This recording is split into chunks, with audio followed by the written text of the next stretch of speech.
Hi guys, welcome back to my channel. If you are new, welcome. So Diddy's sentencing is now 2 days away. Prosecutors said Diddy deserves at least 11 years in prison when he is sentenced this coming Friday on 2 counts of transportation for the purpose of prostitution. Diddy is currently facing a maximum of 20 years in prison after being found guilty on 2 counts of transporting male prostitutes across state lines where they engage in freak-offs. Federal prosecutors argued in a memo to the judge that even though Diddy was acquitted of more serious charges, he remains unrepentant and continues to leave victims in fear. Prosecutors wrote the defendant will not be punished for any crimes of which he was acquitted, of course, but punishment for his crimes of conviction must take into account the manner in which he committed them. They said Diddy was violent, abusive, and left victims terrified. Even though he was acquitted of sex trafficking and racketeering conspiracy charges, prosecutors maintain he still deserves at least 11 years after his July conviction on 2 counts of transportation for the purposes of prostitution. They argued Diddy held complete control over the people he transported, especially Cassie, who ended up bloodied and bruised as shown in hotel security camera footage. They said the defendant also horrifically physically abused Cassie Ventura throughout their relationship, a point he conceded at trial. They said his sentence should reflect decades of unchecked violence and the decades of psychological, emotional, and physical damage he has inflicted. Prosecutors wrote the defendant tries to recast decades of abuse as simply the function of mutually toxic relationships. But there is nothing mutual about a relationship where one person holds all the power and the other ends up bloodied and bruised. Diddy's defense attorneys called the recommendation draconian, saying in their earlier sentencing memo it amounts to verdict be damned, lock him up and throw away the key. His lawyers asked the judge to impose a 14-month sentence instead, arguing that Judge Subramanian should not consider evidence of abuse toward his former girlfriends because the jury acquitted him of coercing them into sex.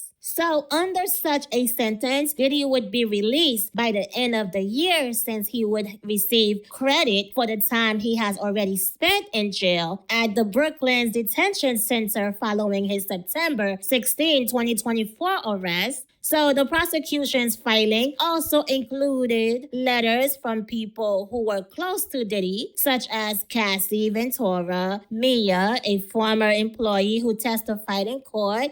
Oh, and Cassie's parents also wrote a letter. So Cassie wrote, Dear Judge Subramanian, I have been in a cycle of thought and then overthought writing this letter to you. If there is one thing I have learned from this experience is that victims and survivors will never be safe. Although I can hope for justice and accountability, I have come to not trust anything. I hope that your decision considers the truths at hand that the jury failed to see. For 4 days in May, while 9 months pregnant with my son, I testified in front of a packed courtroom about the most traumatic and horrifying chapter in my life. I testified that from age 19, Sean Combs used violence, threats, substances, and control over my career to trap me and over a decade of abuse. He groomed me into performing repeated sex acts with hired male sex workers doing multi-day freak-offs, which occurred nearly weekly. I was forced into lingerie and heels, told exactly how to look, and plied with drugs and alcohol so he could control me like a puppet. These events were degrading and disgusting, leaving me with infections, illnesses, and days of physical and emotional exhaustion before he demanded it all again. Sex acts became my full-time job, used as the only way to stay in his good graces. I testify that I learned to read Sean Combs' signals, knowing that when he spoke of freak off, he was demanding them, and that refusing meant punishment, losing my car, my phone, or worse. He controlled every part of my livelihood and threatened to destroy my reputation by leaking sex tapes. A threat he repeated often. His power over me eroded my independence and sense of self until I felt I had no choice but to submit. When he believed I had wronged him or was not sufficiently responsive, he also threatened people around me and those close to me, including my family. I regularly worried that displeasing him meant putting my family and friends' safety at risk. I testified how beyond these threats, Sean Combs frequently used violence to get his way. Over the nearly 11 years we were together, Sean Combs would hit me, punch me, stomp on my face, pull my hair, and throw my body to the ground and against the wall. The jury saw pictures of bruises on my back from Combs kicking me and saw the deep gash over my eye he caused when he slammed me into a bed frame. The entire courtroom watched actual footage of Combs kicking and beating me as I tried to run away from a freak off in 2016. People watched this footage dozens of times, seeing my body thrown to the ground, my hands over my head, curled into a fetal position to shield me from the worst blows. This physical violence caused bruises that makeup artists paid for by Sean Combs would cover up, as well as permanent scars all over my body. During my time with Combs, I was in a constant state of hypervigilance as I was always anticipating demands for sex acts or otherwise fearing retribution for any perceived slight. My descent into substance abuse was directly correlated with his increased control over my body, my money, my freedom, and my free will. I used those drugs to push through the horrifying sex acts he demanded and to numb myself to the physical pain and emotional turmoil I was constantly in, while the defense attorneys at trial suggested that my time with Combs was akin to a great modern love story. Nothing could be further from the truth. Nothing about this story is great, modern, or loving. This was a horrific decade of my life stained by abuse, violence, forced sex, and degradation.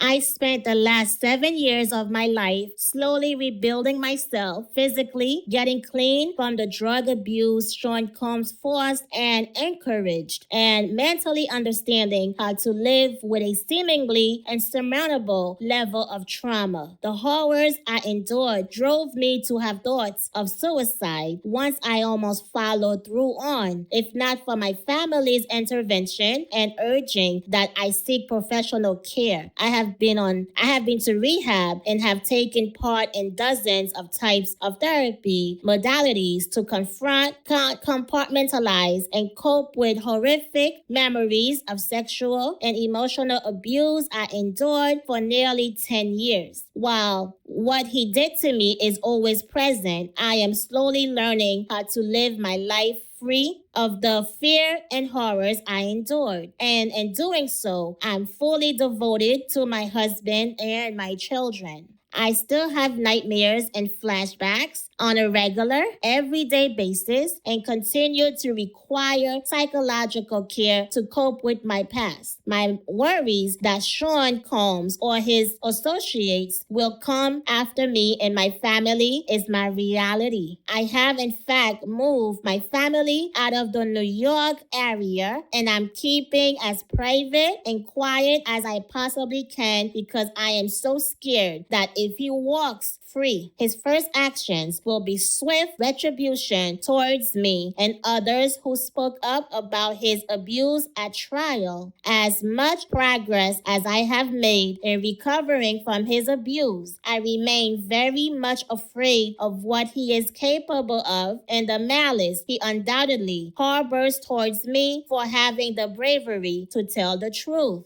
His defense attorneys claim he is a changed man and he wants to mentor abusers. I know firsthand what real mentorship means, and this disgusts me. He is not being truthful. I know that who he was to me, the manipulator, the aggressor, the abuser, the trafficker, is who he is as a human. He has no interest in changing or becoming better. He will always be the same cruel, power-hungry, manipulative man that he is. When I came out with my allegations in my civil case, he flatly denied them again and again. It was only after actual video footage corroborated the exact words in my civil complaint that he issued an insincere apology on the internet. Thanks to the footage in my testimony, this is also something he will forever be associated with. For over a decade, Sean Combs made me feel powerless and unimportant, but my experience was real, horrific, and deserves to be considered. While the jury did not seem to understand or believe that I engaged in freak-offs because of the force and coercion the defendant used against me, I know that this is the truth, and his sentence should reflect the reality of the evidence in my life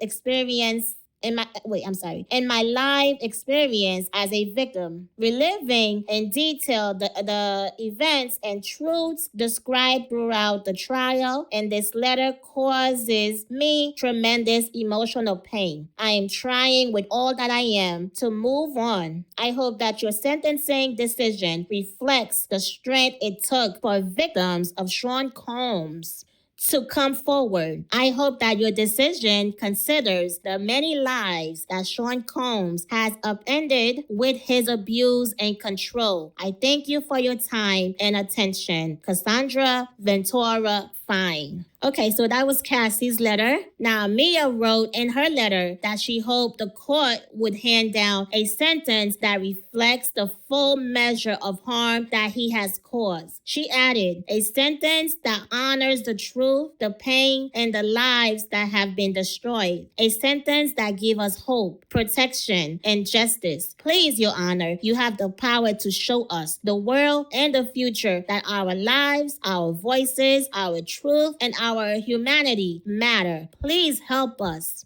Wow. So prosecutors are asking for at least 11 years in prison along with a $500,000 fine. So meanwhile, Diddy's legal team gave the judge more than 75 letters of support from his mother, his 6 oldest children, and several exes, including Young Miami. Ugh. Diddy's mother, Janice, wrote about Diddy's difficult childhood and said she hopes he will be released sooner because her health is deteriorating. She asked the judge to let him out so he can help some of her grandchildren cope with the loss of their mother, Kim Porter, who died in 2018. Diddy's twin daughters, Delilah and Jessie Combs, said their mother's death changed their lives and their world was shattered when their father was arrested. They wrote that when Diddy was taken into custody in September 2024, it felt like we had lost everything. They added that they have since been forced to navigate our lives during an extremely hard and overwhelming time without parents, no mom or dad to go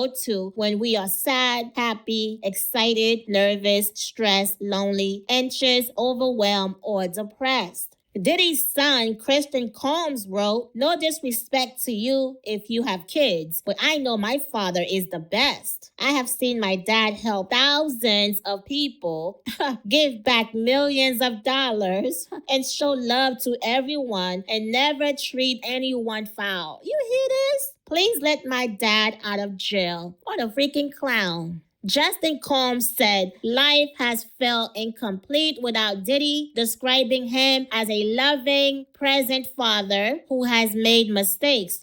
Now, Quincy Brown, Diddy's adopted son with Kim Porter and I'll Be Sure, that grifter. Yeah, I'll be sure. What happened to the book? Yeah, I know. So he said Diddy has been a father figure to him since he was 4, showing him unconditional love. He added that Diddy became a rock for Kim's kids after her death. That's what Quincy said in the letter. So Diddy's sister, Keisha Combs, said his nephew has been struggling without him since they were extremely close. She blamed much of Diddy's actions on addictions that clouded his judgment. Sarah Chapman, the mother of Diddy's oldest daughter, Chance, said the year he has spent in Brooklyn jail has been the only time she has seen him slow down and focus on what truly matters. I wonder why Chance did not write a letter. Interesting.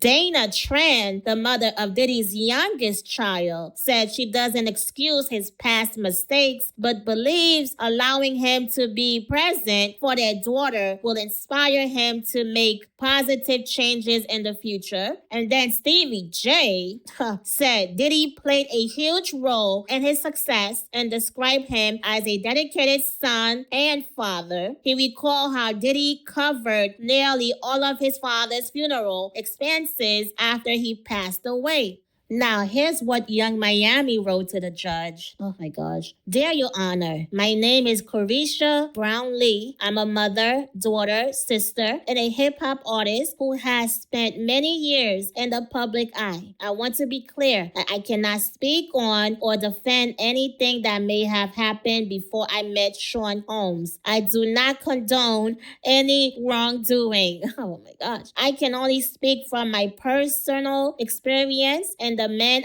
I've come to know over the past 4 years. For 3 of those years, I was in a public relationship with Sean, and during that time, I witnessed and came to know a different person than the one often portrayed. Behind the scenes, he was loving, genuine, supportive, and always encouraging. He motivated me, believed in me, and helped me grow both personally and professionally. I'm writing this letter because I believe it's important for the court to know the side of Sean that isn't always seen or spoken about. The man who poured into others, who gave opportunities, who led by example, and who loved deeply. He helped shape me both professionally and personally. He believed in me, pushed me to grow, and taught me how to be a better businesswoman. He helped me find balance between chasing my dreams and being present for my family, because that's what he did. No matter how busy he was, he never missed holidays or special moments with his family. One of my most meaningful memories was when he took me to my first Met Gala, of course.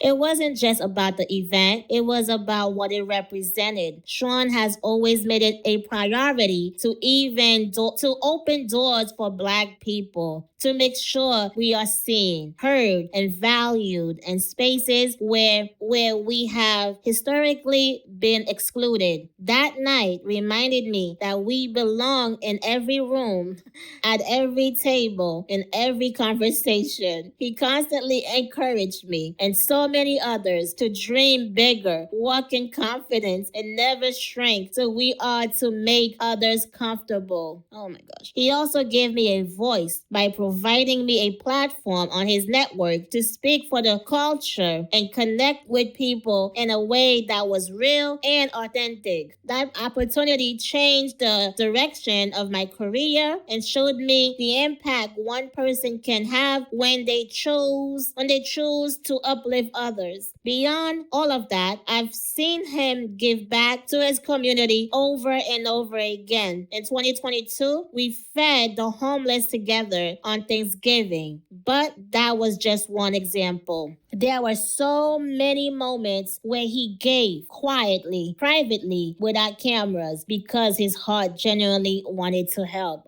Okay, sure. I've also witnessed him doing real inner work. He made the choice to check himself into anger management, start therapy, and commit to physical healing through therapy. That takes strength, humility, and self-awareness. He didn't do it for show. Oh my gosh. He did it because he wanted to grow and to become a better person. In my personal experience, Sean is not a danger or a threat to the community. He is a man of God.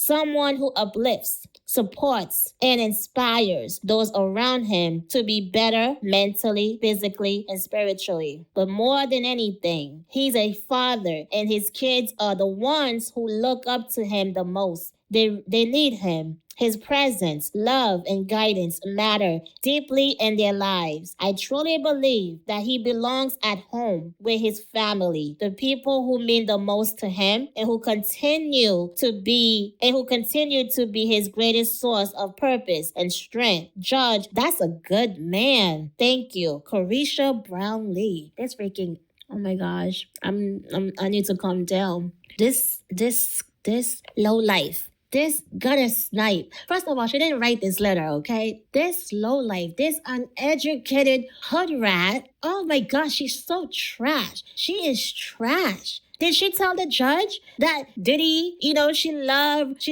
receiving golden shower? That's one thing he taught her too? Freaking loser. I need to calm down. I'm not going there with this freaking trash right now. Anyway, I've said this before and I'll say it again. Diddy's getting at least 10 years. I don't see him getting less than that. He's had quite a month with many of his lawsuits being dismissed, and that might have him feeling hopeful about sentencing. But I think the dismissals are just setting the stage for the hammer to drop. He's getting at least 10 years. He is not getting 14 months. He's not. He can forget it. He's not getting 14 months. The judge is smart. That's why the judge kept denying him bail. Because he knows this freaking monster is a threat to society. He is a menace to society. He can't be trusted. So, yeah, we're going to see. We're going to see Friday. And it's also sad that the Trump administration fired the head prosecutor, Maureen Cormier. Is it Cormier? Cormier? I think it's Cormier. Anyway, she is suing Trump. She said she was wrongfully fired because of her father, James Cormier. Trump fired James Cormier in 2017 after their fallout. I don't know if you guys know or remember.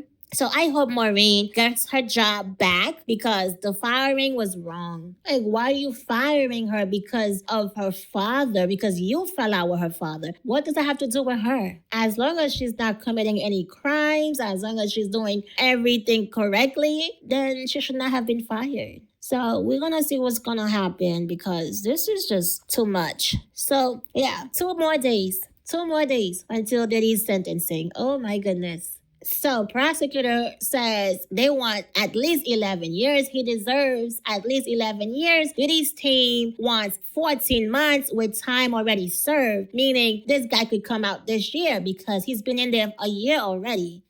So, yeah, and I say at least 10 years. At least 10 years. So, but he is facing 20 years. So, yeah, we're going to see. What do you guys think? What do you think he deserves? Let me know, okay? Don't forget to like, subscribe, and all that good stuff. And I will see you in the next one. Peace.